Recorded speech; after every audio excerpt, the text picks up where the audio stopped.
పెద్ద హనుమతితో మార్గశీర్ష వ్రతాన్ని చేశారు. మార్గశీర్ష వ్రతంలో పర అనేటటువంటి వాద్యాన్ని శ్రీకృష్ణ దగ్గరికి అడిగారు. మరి వాళ్ళకి భోగాలు కావాలన్నారు, ఆభరణాలు కావాలన్నారు, నీతో పాటు కైవల్యం అన్నారు.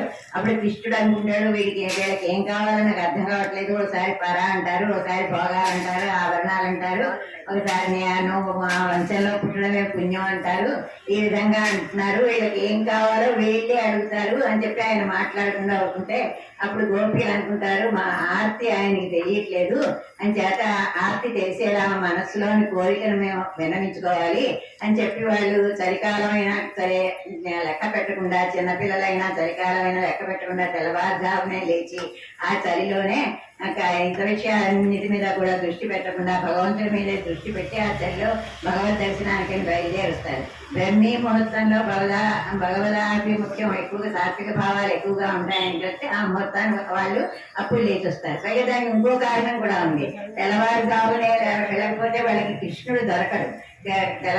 పొద్దుటే లేచేసరికి యశోదమ్మ ఏం చేస్తున్నారు, పెరిగన్నం పెట్టేసి గదచ్చి పశువుల వెంట అడవికి పంపించేస్తుంది. వచ్చాక సాయంకాలం వచ్చాక ఆయనకి స్నానం చేయించేసి అన్నం పెట్టి పడుకోబెడుతుంది.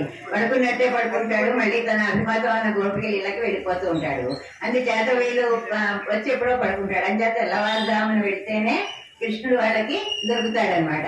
అంచేత కృష్ణుడు దొరకాలంటే తెల్లవారుజామున వెళ్ళాలంటారు. అంచేత వీళ్ళు చెప్తున్నారన్నమాట, చిత్తుం చిరికాలే నందు ఇచ్చే విత్తు పోతామరే ఎడియే పోతుం పొడికెళ్ళాయి. చిత్తుం చిరకాలంటే బాగా తెల్లవారకుండానే ఆ చలిలోనే మేము నీ కోసం వచ్చాము. ఎందుకంటే నీ కోసం మంగళశాసనం చేశాం. మంగళాశాసనం బాగా అయిపోయింది కదా, నీ కోసం మంగళాశాసనం చేశాము. మేము నీ తామర పద్మాల వంటి నీ పాదాలకి మేము మంగళాశాసనం చేశాము. నీ పద్మాల వంటి పాదాలకి మంగళాశాసనం చేస్తే లోకం అంతా కూడా సుఖంగా ఉంటుంది. అందుచేత మేము పాదాలు ఇచ్చాము. ఆయన వీళ్ళ మాటలు వినకుండా పరిధ్యానంగా ఉన్నాడు. పరిధ్యానంగా ఉంటే పొరుడికి ఎలాయి అంటే కృష్ణుడు వాళ్ళ యొక్క సౌందర్యాన్ని ఆ నిద్రతో పడికినటువంటి వాళ్ళ ఎర్రని కళ్ళని, చక్కనైనటువంటి పెదవాళ్ళని, కాళ్ళ గజ్జలు మోగేటువంటి పాదాలని, వాళ్ళ యొక్క శరీరాన్ని చూసి మైమరిచిపోయి ఇంకేం వాళ్ళ మాటలు విన్నట్టు లేదనమాట. వినంటే అప్పుడు వాళ్ళు ఎలా అనమాట, పొరుడికి ఎలా నువ్వు జాగ్రత్తగా విను, మేము మాటలు చెప్తున్నావు, నువ్వు వింటలేదు వినమంటారు. విని పెత్తం మేయిట్టడం కులത്തിൽ పిరందు, నువ్వు పశువులు మేపి జీవించేటటువంటి కులంలో పుట్టాము. మేము కూడా అదే కులంలో పుట్టాము. కానీ మా కులంలోకి నువ్వు కావాలని వచ్చి మా కులంలో పుట్టాము. అంచేత మాకు ఉపమేయం అంతా కూడా నువ్వే. అంచేత మమ్మల్ని అనుగ్రహించడానికే నువ్వు కావాలని మా కులంలో పుట్టావు.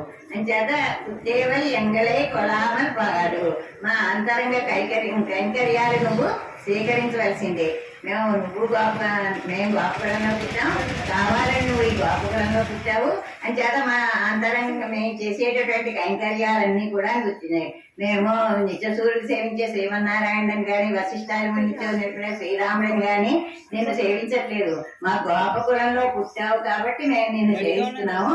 అంచేత మా అంటే మేము మా కైంకర్యాలంటే ఏంటి, ప్రసాదం తీసుకురావడం, నీకు కాళ్ళు వత్తడం, ఉత్తరి ఇవ్వడం, తాంబూలం ఇవ్వడం, చామరం వేయడం, ఈ కైంకర్యాలన్నీ కూడా నువ్వు సేవించవలసిందే. మా చేత నువ్వు సేవించాలి. అంటే నువ్వు పశువులకి మేత వేయిందే భోజనం అయినా చేయవు కదా. మా అత్తిని నువ్వు ఎందుకు గమనించట్లేదు? మా అత్తిని గమనించి మా కైంకర్యాలను సేవించు. నువ్వు ఇద్దరిపై పరువా నన్నుగా గోవిందా అంటే పరం తీసుకెళ్ళండి అంటారు. అంటే వీళ్ళు అంటారు పర అనేది మేము కావాలి ఊరివారి కోసం అడగడానికి వచ్చాం, మాకు పరక్కర్లేదు. ఇద్దరిపై నన్నుగా గోవిందా. ఈ గోవిందా అనేది ఇది మూడోసారి అండి అనమాట. కోడారై వెల్లుంచి గోవింద అంటారు, గురువైందు వెలారా గోవింద అంటారు. గోవింద అనే దానికి చాలా అర్థాలు ఉన్నాయన్నమాట. గోవింద అంటే భూమి, వరాహావతారంలో భూమిని ధరించిన వాడు కాబట్టి ఆయన గోవిందుడు. తర్వాత బలిని అంచిన వాడు కాబట్టి ఆయనకి గో అంటే భూమి కంటే భూమిని అడిగాడు కాబట్టి ఆయన ఇంద్రుడి కోసం ఆయన గోవిందుడు. తర్వాత గో అంటే కిరణం, అంటే సూర్యనారాయణ ముఖ్య అవతారం కూడా ఆయనే. పెద్దరాత్రి ప్రకాశింపజేసేవాడు కాబట్టి హైగ్రీవుడు కూడా ఆయనే. ఇన్ని నామాలు ఉన్నాయి నీకు. గోవింద గోవింద గోవింద అంటే మనకి ఎక్కడ లేని పుణ్యం వస్తుంది. ఆ గోవిందుడు నువ్వు ఎలా మార్గదర్శనం ఇచ్చినా పర్వాలేదు, శంకచక్రైనా పర్వాలేదు, వేణువు పట్టుకున్నా పర్వాలేదు, ఏం పట్టుకున్నా పర్వాలేదు, మీ ఆసనాలన్నీ నేనే తెలుస్తాము. కానీ నీకు నాకు ఉన్న సంబంధం ఎత్తెక్కుం ఏడేడు పెరబెక్కుం ఉందన్నాడు. నీకు మాకు 7 జన్మలే సంబంధం ఉంది అని చేత ఉత్తమేయం ఉనక్కేనం ఆశ్చర్యం. మేము దాస్యం చేయడానికి వచ్చాము. నీకు మాకు ఉన్న సంబంధం ఎలా ఉన్నారంటే మహాలక్ష్మి అనపాయిని, ఆవిడ విష్ణువుని వదిలిపెట్టదు, అలా ఉండాలి నీకు మాకు ఉన్న సంబంధం. అలాగే రాముడు అంటే లక్ష్మణుడు రాముడిని వదిలిపెట్టకుండా ఎలా వెళ్ళాడు, ఆ సంబంధం మా సంబంధం నీతో అలా ఉండాలి. దశరథుడు శ్రీరాముడు అడవులు వెళ్ళగానే గిరగిల ప్రాణాలు వదిలేశాడు. అటువంటి సంబంధం కావాలి మాకు. వజ్రకాంతలు మధును వెళ్ళిపోయినప్పుడు గోపికలందరూ కూడా నీకోసం ఎంతో బాధపడ్డారు. అటువంటి సంబంధం కావాలి మాకు. యశోద కృష్ణుడు ఎక్కువ వెన్న పాలు తాగేస్తున్నాడు, అతనికి ఎక్కడ కడుపు వస్తుందో బాబు అని చెప్పి రోజు బాధపడుతూ ఉండేది సార్. అటువంటి ప్రామాణమైనటువంటి సంబంధం నీతో మాకు కావాలి. ఉత్తమేయం ఉనక్కేనం అక్షయం అని చెప్పి అటువంటి సంబంధం కావాలి.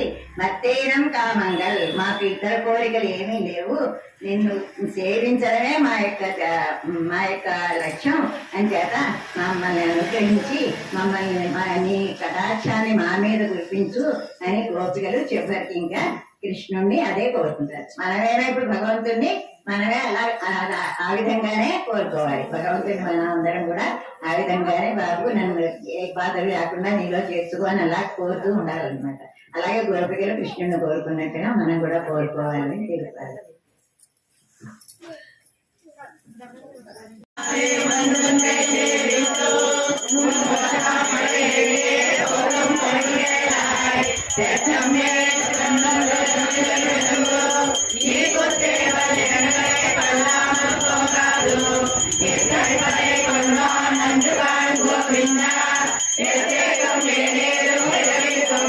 Govinda,